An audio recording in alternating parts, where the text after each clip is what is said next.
In this video, we will be looking at how to form and translate the present tense of verbs in Latin. Before we start, I want to give you this free reference guide for verbs. It might be a bit more detailed than what you need, but as you progress onto more tricky Latin, it will continue to be really useful. So whether you're a beginner, intermediate, or advanced Latin learner, it will be of great help to you. So go and download it now, and the link is in the description below. Hi everyone, and welcome back to Bambas Bat.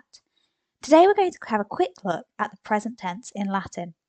Now people always say the present tense is easy, but you'd be surprised by how many people make loads of mistakes when translating it.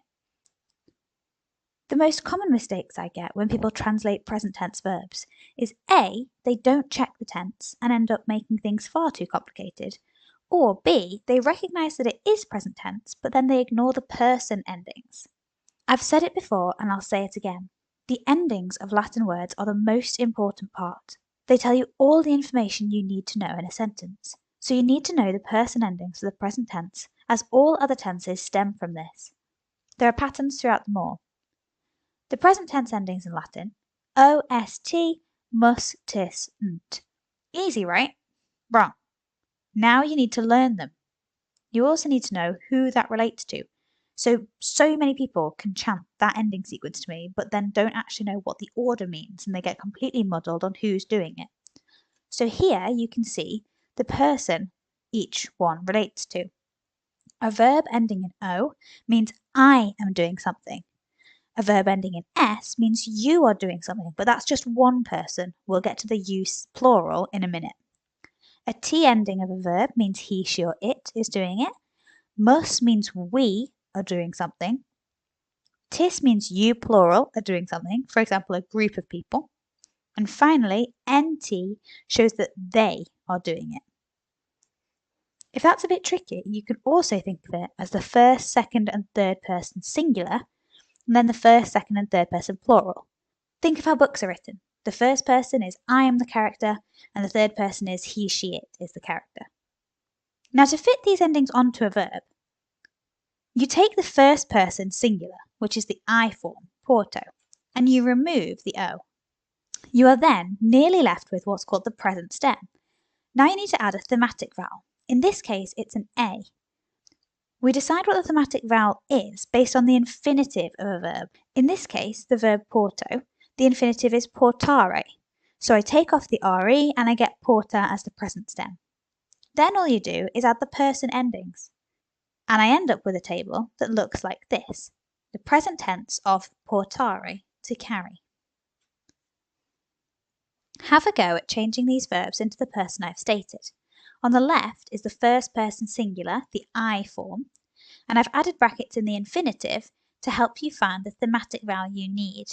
Remember, you just take off the RE and that's the present tense stem. On the right is the form I want you to put it into. Pause the video here to have a go at this exercise, and then hit play again when you're ready for the answers, which I'll be going through now, so make sure you've paused it if you want to. Okay, so the first one I want is the you singular form of to laugh. To do this, I take off the RE from the infinitive ridere and add my S ending, and this gives me rides. For the second one, I want the third person singular, which is the he, she, it form, of ambulo. Again, I take off the RE from ambulare and add the T ending, ambulat, meaning she walks. For number 3, canto, I want the we form.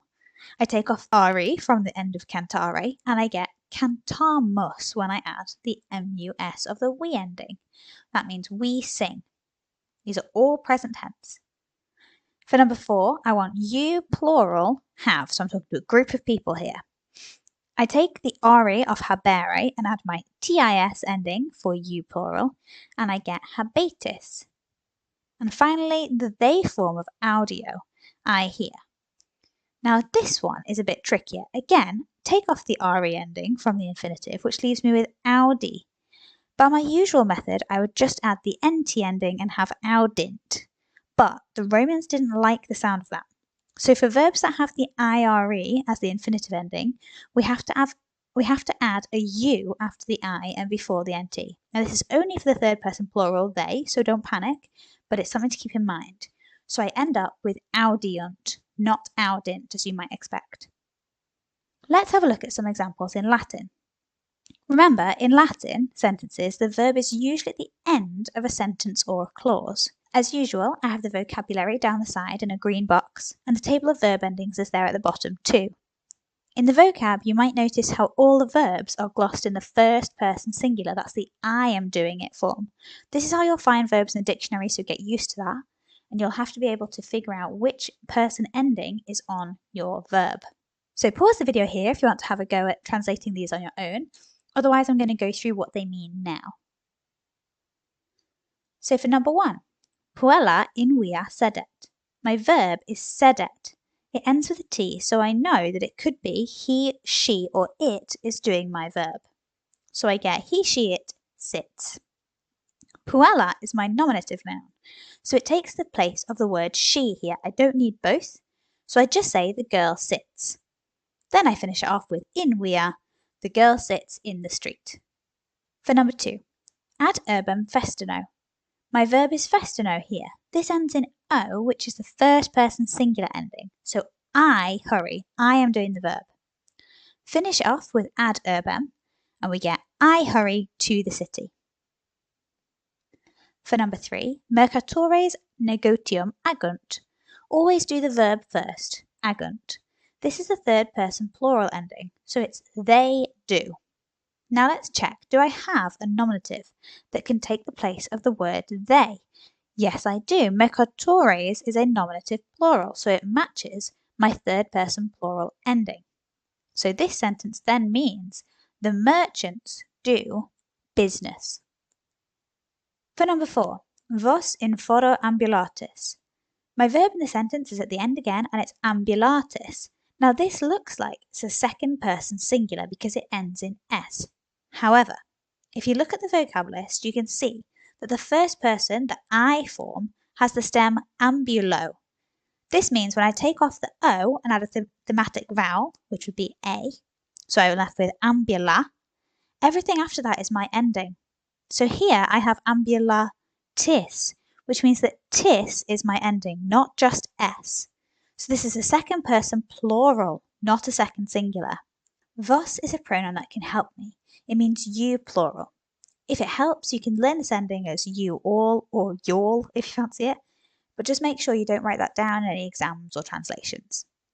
So back to the sentence, I've got vos in ambulatis in foro, you walk in the forum. You plural walk in the forum. Number 5, quid vides. This is a question, but the principle of translation is exactly the same. Vides, my verb, ends with an S, so I know that this one is you singular. Quid means what. So this sentence, if I did it normally, means what you see. Remember, if it's a question, you might need to wiggle the word order around slightly. So you could say, what do you see? Or what are you seeing? In order to make it sound like a question, we might need to add a couple of things. Just remember to keep it in the present tense. What are you seeing now? Number 6, cenam consumemus. Consumemus is a first person plural verb. It means we eat. And cenam means dinner or meal. So altogether, we eat the dinner. Don't forget, if you need it, you can download that free reference guide for verbs from the link in the description below. It will really help you to make sense of all the different forms of verbs and give you a complete reference guide for the tables that you might need. And that's the present tense in Latin. I hope this was a useful video. Let me know if you have any questions, and I'll see you next time on Bam Bas Bat.